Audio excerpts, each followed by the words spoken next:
मेरे भाई और बहनों, हम सबको मुसलमानों से खतरा है और साथ ही साथ ये देश, ये मातृभूमि हम हिंदुओं का है। तो आओ हम सब मिलकर हिंदू राष्ट्र बनाएं। तो आपका वोट हमें मिलना चाहिए। तो कुछ नेता ऐसे भी, तुम सब जानते हो हमारे संविधान को खतरा है। तुम सबको निवेदन है कि तुम सब अपना वोट मुझे ही दो, क्योंकि हम सब बहुत छोटे जाति के हैं और हम सब छोटे जाति के हैं। और हमारा संविधान अगर खत्म हुआ तो हमारे बीच आरक्षण खत्म होगा, और जब हमारे बीच आरक्षण खत्म होगा तो जो बड़े जाति के लोग हैं ना, वे हमें दबाएंगे, वे हमें नीचे दिखाएंगे, वे हमें गुलाम बना लेंगे और हम ठीक से गुलाम बन जाएंगे। तो तुम अपना वोट हमें देना ताकि हम संविधान को कुछ ना होने दें। तो कुछ नेता ऐसे, अरे कैसे हुआ जी, तुम सब कहाँ थे जी? तुम्हारे गांव में आकर तुम्हारे जाति के लोग को मारकर चला गया। अरे अरे अरे, ये कैसे हुआ? सारे यार, तुम्हारे गांव में आकर तुम्हारे जाति के लोग को मारकर चला गया और तुम सबका घास काटने गए थे। इसीलिए हम तुम सबसे बोलते हैं कि तुम सब अपना वोट हमें करना, लेकिन तुम सबको तो बुझाता नहीं है। तुम सब अपना वोट किसी को कर देते हो। आज लो, किसी और के जाति ने आकर तुम्हारे जाति के लोग को मारकर चला गया और तुम सब बस बैठे रहो। अभी मैं बोल रहा हूँ तुम सबसे, अपना वोट हमें करना। तो नमस्कार, प्रणाम, मैं निखिल कुमार और आप सबका स्वागत है हमारे चैनल आम इंसान की सोच में। मेरे प्रिय दोस्तों, मैं ज्यादा घुमा फिरा कर आपसे बातें नहीं करूंगा। अगर आप यहाँ तक आए हो तो आप सबसे हम्बल रिक्वेस्ट है, आप सब इस वीडियो को लास्ट तक देखें, क्योंकि आज का ये जो डॉक्यूमेंट्री होने वाला है, इसमें हम बात करेंगे हमारे भारत देश का पॉलिटिक्स, यानी हमारे भारत देश की राजनीति के बारे में। हम देखेंगे कि हमारे भारत देश में राजनीति कैसे होती है और हम समझेंगे कि यार हमारे भारत देश में बहुत युवा ऐसे हैं जिनके पास नॉलेज की कमी नहीं है, जिनके पास टैलेंट की कमी नहीं है, लेकिन वो घर में बैठे हैं। लेकिन हमारे भारत देश में राजनीति की कंडीशन और हमारे भारत देश में लोगों के बीच राजनीति कैसी है, हम इसके ऊपर बातें करेंगे। और टेंशन मत लीजिए, आप सब यहाँ आए हो तो यहाँ से कुछ ना कुछ जरूर सीख कर जाओगे और मैं आप सबसे जरूर कुछ सीखूंगा। तो बिना समय बर्बाद करते हुए आइए शुरू करते हैं इस वीडियो को। सो शुरू से शुरू करते हैं। भारत एक ऐसा महान भूमि, एक ऐसा महान देश जिसका नाम लेते ही हम सबके बॉडी में आग लगती है, हमारे बॉडी का रोम रोम खड़ा उठता है। भारत एक ऐसा मातृभूमि है जहाँ पे महान से महान क्रांतिकारी जन्म हुए। इस मातृभूमि के लिए अपने रक्त को बहाएं, इस मातृभूमि के लिए अपने पूरे जान को अर्पित किए, इस महान से भूमि के लिए अपने पूरे शरीर को त्याग किए। ये एक ऐसा भूमि है जहाँ पे बलिदानों की कोई कमी नहीं है, जहाँ पे महान से महान लोग का जन्म हुआ और इस देश को महान बनाने के लिए अपने महान से महान इंसानों ने अपने बलिदान को दिया। उस भूमि में हम सबका जन्म हुआ है। तो अगर बात की जाए भारत में राजनीति, तो भारत में राजनीति कैसे होती है? पहले जो हमारा भारत देश था, उस भारत देश जो एक महान देश था, सोने की चिड़िया कही जाने वाला देश था और आज भी महान देश है, इसमें कोई कमी नहीं है। लेकिन हमारे भारत देश को एक बहुत नीच स्तर पर लेकर जाया जा रहा है। भारत देश की गरिमा, हमारे भारत देश का जो पावर है, हमारे भारत देश का जो सोने की चिड़िया कही जाने वाली एक वर्ड है, उसे खत्म किया जा रहा है। और खत्म करने का सिर्फ और सिर्फ एक ही लोग हैं और वो हैं हमारे नेता हैं। हम समझेंगे कैसे? तो इसको समझने से पहले आपको ये समझना होगा हमारे भारत देश में राजनीति कैसे होती है, पॉलिटिक्स कैसे होती है। तो बहुत सिंपल सा फंडा है, हमारे भारत देश में जो राजनीतिक का स्तर है वो 3 स्तर है। यानी हमारे भारत देश में 3 स्तर पे राजनीति होती है, 3 स्तर पे पॉलिटिक्स होती है। पहला जाति के नाम पे, दूसरा धर्म के नाम पे और तीसरा क्रिमिनल बैकग्राउंड्स। इन 3 स्तर पे हमारे पूरे भारत देश में राजनीति होती है और इसी 3 स्तर के कारण आज हमारे भारत देश को बहुत पीछे की ओर हम जाते देख। हम ये भी बात करेंगे कि जो लोग बोलते हैं हमारे देश विकास कर रहा है और वो बोलते हैं कैसे विकास कर रहा है, हम सभी के ऊपर बातें करेंगे। पहले आपसे रिक्वेस्ट है, आप हमारे साथ बने रहें। तो सबसे पहले मैंने आप सबसे क्या बोला, हमारे भारत देश में 3 स्तर पे राजनीतिक हो रहा है, 3 स्तर पे पॉलिटिक्स हो रहा है। जैसे कि पहला स्तर जाति। हम सबको पता है भारत देश में एक स्वाग बन गया है, ये एक ट्रेडिशनल ट्रेंड बन गया है। जैसे कि आप खास कर देख सकते हो बिहार, यूपी और झारखंड में, इन 3 राज्यों में ये जाति का एक जरिया बन गया है राजनीति का। जैसे कि आप हमारे जाति के हो, आप हमको ही वोट करना, चिलानुआ का वोट हमको ही आना चाहिए, काहे कि वो उसका जाति और हमारा जाति सेम है। लोग कहते हैं, आप जानते हो रूस ने हमारे जाति के लोग को मारकर भाग गया। लोग तुम सबसे कहते हैं तुम्हारा वोट हमें आना चाहिए। यानी जाति के नाम पे पॉलिटिक्स, जाति के नाम पे राजनीति, ऐसा राजनीतिक जो आप कहीं देखे नहीं होंगे। आप आ सकते हैं खासकर हमारे बिहार, यूपी और झारखंड में। अब हम बात करते हैं धर्म के नाम पे। ये तो एक बहुत बड़ा मुद्दा है। धर्म के नाम पे पूरे भारत देश में पॉलिटिक्स, हिंदू मुस्लिम, मुस्लिम कम्युनिटी, हिंदू राष्ट्र, मुस्लिम राष्ट्र, ऐसे करते हैं। जैसे कि हम सबको पता है धर्म एक ऐसा महान, मतलब इसका नाम ही एक ऐसा महान है जिसका नाम लेते ही हम यहाँ से, मतलब आप यहाँ पे हो ना, अगर आप धर्म आपके पास है तो आप यहाँ से लेकर वहां तक जा सकते हो। लेकिन आज इस धर्म को हम पॉलिटिक्स में लेकर जा रहे हैं। यार हमारे महान महान जो ग्रंथ है, एक महान ग्रंथ का मैं नाम लेना चाहूंगा, जैसे कि श्रीमद् भगवत गीता, एक ऐसा महान ग्रंथ है, अगर इंसान उसे पढ़ता है तो यहाँ से वहां तक चला जाता है। लेकिन लोग आज इसका गलत यूज कर रहे हैं, लोग इसको पॉलिटिक्स में लेकर जा रहे हैं, लोग इसको पॉलिटिक्स से कंपेयर कर रहे हैं। ये बिल्कुल गलत है। यार जो हिंदू है, जो मुस्लिम है, यार हर एक इंसान को जीने का हक है। ये कहना बिल्कुल गलत है कि आप मुस्लिम हैं, आपका कुछ अलग है और मेरा कुछ अलग है। ये बहुत बेवकूफी वाली बात है। इसके नाम पे हमें तो पॉलिटिक्स करना ही नहीं। लेकिन हमारे माइंड में, हमारे पूरे सोच में इसी जहर को घोल दिया गया है कि हाँ, इसके अकॉर्डिंग हमें पूरे कन्वर्ट किया जा रहा है और हमारे बीच दीवार को खड़ा किया जा रहा है। ठीक है, ये है दूसरा स्तर हमारे भारत देश में पॉलिटिक्स का। अब तीसरा स्तर की बात कर लेते हैं। तो हमारा तीसरा स्तर है, इंसान को हिला कर रख देता है, वो है हमारे क्रिमिनल बैकग्राउंड। जैसे कि आप किडनैपिंग करो, आप विभिन्न प्रकार के जो इलीगल है, जैसे कि ड्रग्स बोल सकते हो आप, स्मोकिंग, मतलब वगैरह वगैरह जो इलीगल वर्क को आप करो।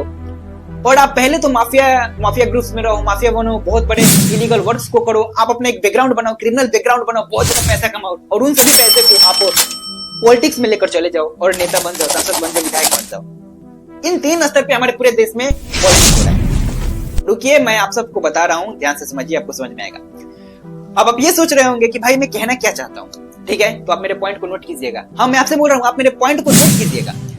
मेरे प्रिय दोस्तों, आपके घर में कोई एक लड़का होगा, या फिर आपके घर में कोई एक लड़की होगी, या फिर आपके घर में नहीं तो आप अपने आस पड़ोस में देख सकते हो, आप अपने समाज में देख सकते हो, आप अपने पूरे देश में देख सकते हो। आपके पूरे समाज में कुछ लड़के ऐसे हैं, बहुत लोग ऐसे हैं, कुछ नहीं, बहुत लोग ऐसे हैं जिनके पास टैलेंट की कोई कमी नहीं है, जिनके पास नॉलेज की कोई कमी नहीं है, जो पूरे देश को चला सकते हैं, पूरे समाज को चला सकते हैं, पूरे देश के इकोनॉमिक्स को बहुत आगे लेकर जा सकते हैं, बहुत सारे आविष्कार कर सकते हैं, अपने देश में पूरे सिस्टम को एक अलग लेवल पर ले जा सकते हैं। लेकिन आज वो किसी काम के नहीं है, किसी स्तर पे नहीं है, वो सिर्फ और सिर्फ घर में बैठे हैं, ना कि उनके पास 10,000 का भी एक नौकरी है। और जो जाति कर रहे हैं, धर्म कर रहे हैं, जिनके क्रिमिनल बैकग्राउंड है, वो हमारे भारत देश पे राज कर रहे हैं। तो ऐसा क्यों?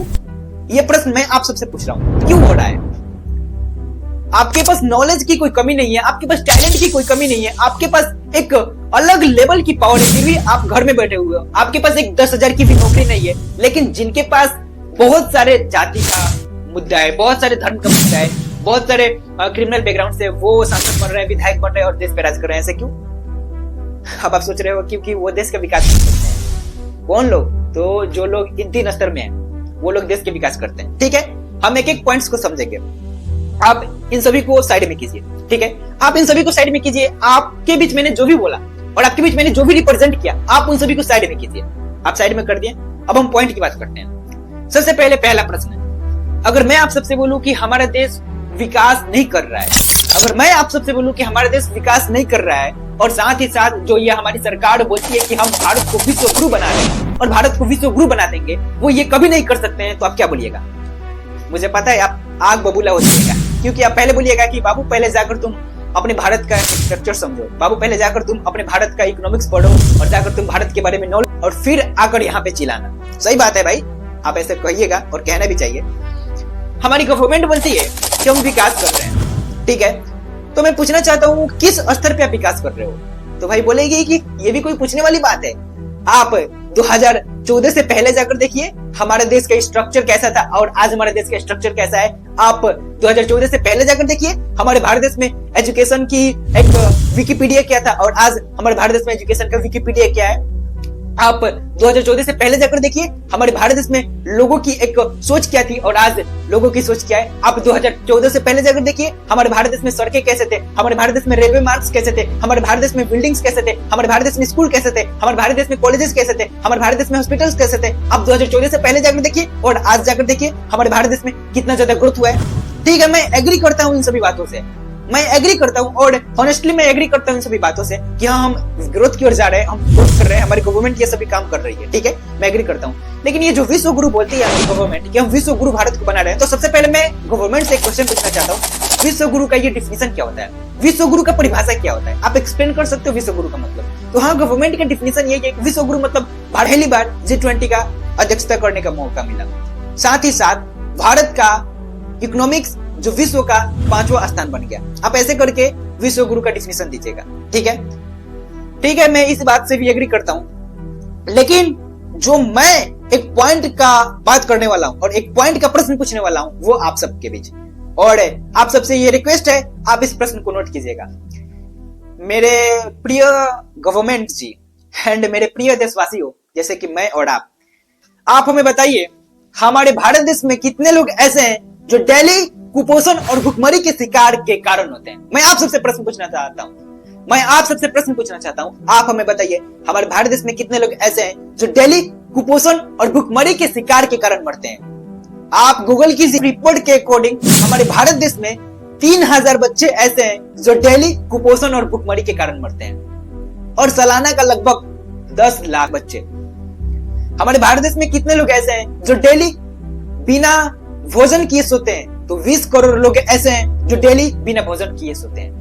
अब आप बोलते हो विकास कर रहे हैं हम, तो मुझे पता है आप यहाँ पर भी एक वर्ड का यूज करोगे, और वो वर्ड ये होगा कि बाबू तुम 2014 से पहले जाकर देखो डाटा ये क्या था। अरे भाई, डाटा कुछ भी था, लेकिन आज 3000 बच्चे क्यों मरते हैं? सिर्फ और सिर्फ भोजन और कुपोषण के कारण। आज 20 करोड़ लोग क्यों भूखे सोते हैं? मुझे डाटा से मतलब नहीं है। आप इसे कम कर रहे हो, कैसे कम कर रहे हो? और आप इसे कम कर दो, ये क्या प्रूफ है कि आप इसे कम कर दीजिएगा? खैर, वो आपकी मर्जी, आप कम कर सकते हो या फिर नहीं कर सकते हो। बस मैं आप सबसे एक प्रश्न पूछना चाहता हूँ। हमारी गवर्नमेंट बोलती है विकास कर रहे हैं, ठीक है, विकास कर रहे हैं, लेकिन उनका विकास अब मुझे समझ में आया। और विकास क्या है? तो विकास 40,000 का चश्मा पहनना, विकास 1 लाख का घड़ी पहनना, विकास लाखों का सूट पहनना, विकास करोड़ों की गाड़ी में चलना, ये तो विकास है भाई। अब ना मुझे समझ में आया, अब मुझे समझ में आया विकास का असली मतलब क्या होता है। उस टाइम तो मुझे समझ में नहीं आया था। अरे यार, एक वक्त बस 1% आप अपने माइंड का 1% यूज कीजिए। आप दिल को हटाइए, आप अपने माइंड का 1% यूज कीजिए और सोचिए कि आप एक दिन भोजन नहीं कर रहे हो तो आपके ऊपर क्या बीतती है। सोचिए, जो 3000 बच्चे डेली कुपोषण और भुखमरी के कारण मरते हैं, उनके घर के ऊपर क्या बीतता होगा, उनके माता पिता के ऊपर क्या बीतता होगा। खैर, उनके लिए रोने के लिए तो कोई है ही नहीं, उनके माता और पिता को छोड़कर। हमारे अंदर अब इंसानियत थोड़ी ना बची है। हम बोलते हैं भारत को विश्व गुरु, क्या ये विश्व गुरु है? 20 करोड़ लोग बिना खाए हुए सो जाते हैं। आप हमारे भारत के किसानों की स्थिति देख सकते हो, आप हमारे भारत में युवाओं की स्थिति देख सकते हो, आप हमारे भारत में तमाम प्रकार की महिलाओं की स्थिति देख सकते हो। क्या बताऊं हम आपसे अपने भारत की कंडीशन और भारत की स्थिति? और ये कोई बताने वाली चीज नहीं है, यह आपको समझने वाली चीज है। भारत को बोलते हो विश्व गुरु, यह है विश्व गुरु का परिभाषा। और बोलते हो विकास, विकास तो आप खुद कर रहे हो, और विकास एक आम इंसान के लिए नहीं है, ये विकास आपके लिए है। समझे आप? देखिए, मुझे चिल्लाकर यहाँ पे कुछ मिलने वाला नहीं है। मैं चिल्लाऊंगा तो मुझे क्या मिलेगा? नेम फेम, फेमस होऊंगा, आपके बीच आऊंगा? नहीं नहीं नहीं, ये प्रश्न मेरा गवर्नमेंट से था, ये प्रश्न मेरा गवर्नमेंट से था, आप सब से था। देखिए, ये नहीं है कि मैं कहीं पे जाऊंगा, जस्ट गूगल करूंगा और स्क्रिप्टिंग करूंगा और आपके बीच आऊंगा, चिल्लाऊंगा कि ऐसा हुआ वैसा हुआ। कुछ नहीं, मैंने इस चैनल का नाम रखा है आम इंसान का सोच, यानी मैं क्या सोच रहा हूँ। बात करते हो विकास की, बात करते हो भारत को एक क्या बोलते हैं उसे, विश्व गुरु की बात करते हो आप भारत के, ये विश्व गुरु है, ये विकास है? देखिए, मैं इंसान होने के नाते आपसे एक प्रश्न पूछ रहा हूं। आप अगर कर पाओ तो आप बस एक दिन बिना खाए हुए रहकर दिखाओ। यार, 3000 बच्चे, मुझे पता है बहुत यहाँ पे लोग आएंगे और अपना एक स्पीच देंगे, अपने एक माइंड देंगे, अपने एक नॉलेज देंगे। अरे बाबू, आप जाकर रिसर्च करो कि पहले ये संख्या कितना था, और 3000 बच्चे अगर मर रहे हैं भुखमरी से, तो ये कितनी बड़ी देश है। ये कौन सी जनसंख्या है? अरे सर, अगर आपके घर में ऐसा होता ना और आप एक दिन बिना खाए हुए सोते ना, तो आपको पता चलता है भुखमरी क्या होती है। खैर, आप क्या समझोगे एक आम इंसान का दर्द? अगर आम इंसान का दर्द समझ में आता तो ये संख्या आज ना होती। मुझे पता है आप यहाँ पे बहुत लोग होंगे जो बहुत अपने अपने माइंड का यूज करेंगे और बहुत कुछ बोलने वाले होंगे, जैसे कि ये संख्या आप अलग कंट्रीज का भी देख सकते हो, ऑस्ट्रेलिया का देख सकते हो, जापान का देख सकते हो, चाइना का देख सकते हो, एक्सेप्ट्रा एक्सेप्ट्रा। उन देश में भी भुखमरी है, उन देश में भी लोग कुपोषण और भुखमरी के कारण मरते हैं, भूखे सोते हैं। तो देखिए, मुझे उन सबसे मतलब नहीं है, मुझे अपने भारत देश से मतलब है, मुझे अपनी मातृभूमि से मतलब है। और ये बड़ी बड़ी स्पीचेस देने से नहीं होता है कि हम भारत को विश्व गुरु बना देंगे, भारत से देश बनाएंगे जो लोग सोच भी नहीं सकते हैं। भारत, जिसका नाम लेते ही हमारी बॉडी की ब्लड सर्कुलेशन और साथ ही साथ हमारे बॉडी में एनर्जी लेवल हाई हो जाता है। और आज भारत का कंडीशन ऐसा देखिए, मुझे भारत से कोई ये नहीं है, मुझे बस आप सबसे एक प्रश्न पूछना है, और ये प्रश्न सीधा मेरा गवर्नमेंट से था, आप सबसे था। हमें पॉलिटिक्स करना है, हमें राजनीतिक करना है, हमें बस एक ऐसा देश चाहिए ना जहाँ पे एक आम इंसान को इज्जत मिले, जहाँ पे एक आम इंसान के साथ भेदभाव ना हो, और जहाँ पे कोई भी भूखा ना सोए। जो 20 करोड़ लोग आज भूखे सो रहे हैं, वो भूखे ना सोए। जो लोग बिना खाए हुए मरते हैं, वो मरे ना। बस मुझे एक ऐसा देश चाहिए, मुझे एक ऐसा देश चाहिए जहाँ पे मैं पूरी तरह से एक प्राउडली खड़ा होकर बोल सकूं, हाँ, मेरा जो नेता है, मेरा जो इस देश का शासक है, वो महान है। सैल्यूट करता हूँ ऐसे शासक को, और सैल्यूट हमेशा करेंगे हम भगत सिंह जी को। एक ऐसा महान क्रांतिकारी थे जो अपने जान को त्याग कर चले गए इस मातृभूमि के लिए। अगर वो ये बात सोचते हैं कि भाई इन लोगों के लिए अपना जान क्या देना है, तो आज ऐसा हम रहते हैं? नहीं ना। तो बस आप सोचिए कि जो 3000 बच्चे हैं कुपोषण और भुखमरी के कारण मर रहे हैं। देखिए, ये तो यूनिसेफ रिपोर्ट के अकॉर्डिंग है, रियलिटी कुछ अलग है। अगर आप रियलिटी में चेक कीजिएगा ना, तो 3000 की जगह 30,000 भी बच्चे हो सकते हैं। मैं बता रहा हूँ, रियलिटी बता रहा हूँ मैं आपको। और जो 20 करोड़ लोग भूखे सो रहे हैं, वो 20 करोड़ की जगह 50-60 करोड़ भी हो सकते हैं। मैं आपको रियलिटी बता रहा हूँ, सच में ऐसे हो सकता है, क्योंकि मेरे गाँव में भी बहुत ऐसे कंडीशन है। और गाँव का आप छोड़िए, आप शहर में देखिए। सर, मुझे आपके बहुत सारे वर्क पे प्राउड फील होता है कि हाँ, आप एक बहुत अच्छे लीडर हो। सीरियसली मैं बोल रहा हूँ आपसे, आप बहुत अच्छे लीडर हो, और मैं सैल्यूट करने का मन करता है। लेकिन एक एक बात पे मुझे डाउट होने लगता है, ये अपने राजनीतिक को लेकर। सर, ये हिंदू मुस्लिम करना, ये जातिवाद करना, ये क्रिमिनल्स लोग को सत्ता देना, क्रिमिनल्स लोग को संसद विधायक बनाना, सर मुझे ये थोड़ा बहुत बेकार लगता है। ये सिस्टम में मुझे बहुत कमियां लगती है। सर, इस सिस्टम को बस खत्म कीजिए, ये सिस्टम खत्म होना चाहिए, बस मैं यही चाहता हूँ। और ये सिस्टम मुझे पता है आप लोग से खत्म होने वाला नहीं है। ये सिस्टम सिर्फ और सिर्फ एक आम इंसान ही खत्म कर सकता है। ऐसे हमारा देश महान था, है और रहेगा, और हमेशा हमें इस देश पे गर्व होगा। और बहुत लोग हमारे देश के लिए बहुत कुछ कर रहे हैं। खैर, उन सभी महान लोगों के लिए दिल से सैल्यूट है। और भगत सिंह जी कहते हैं, जो विद्यार्थी हैं, जो भारत के आम इंसान हैं, उन सबका ये कर्तव्य बनता है भारत को लेकर अपने विचारधाराओं को रख, राजनीति को लेकर स्टूडेंट अपने विचारधाराओं को रख। तो सर, मैं आप सबसे यही बोलना चाहता हूँ, और बोलना चाहता हूँ, आइए हम सब मिलकर अपने भारत को स्वच्छ बनाएं। आइए हम सब मिलकर अपने भारत से इन सभी कीड़ों को खत्म करें, ये जातिवाद, ये धर्मवाद, और साथ ही साथ ये क्रिमिनल बैकग्राउंड, इन सबको खत्म करें। आइए हम सब मिलकर इस भारत को विश्व गुरु बनाएं। किसी एक को बनाने से ये भारत विश्व गुरु नहीं बनेगा। हम सब मिलकर इस भारत को विश्व गुरु बना सकते हैं, और विश्व गुरु बनाने के लिए हमें जातिवाद, धर्मवाद और क्रिमिनल्स बैकग्राउंड, इन सबको खत्म करना है। तो आप सब से यही रिक्वेस्ट होगा, यही विनती होगा इस वीडियो को। देखिए, मैं इसे वीडियो नहीं कहूंगा, बस मैं आपसे एक ही बात बोलूंगा कि अगर आपको लग रहा है कि हाँ, हम सब मिलकर एक स्ट्रॉन्ग थिंकिंग पावर बना सकते हैं, तो आप सब हमारे साथ जुड़ सकते हो। बस मैं आपसे यही बोलूंगा। जाते जाते आप सबको जय हिंद, जय भारत। हंसते रहिए, मुस्कुराते रहिए, और मिलते हैं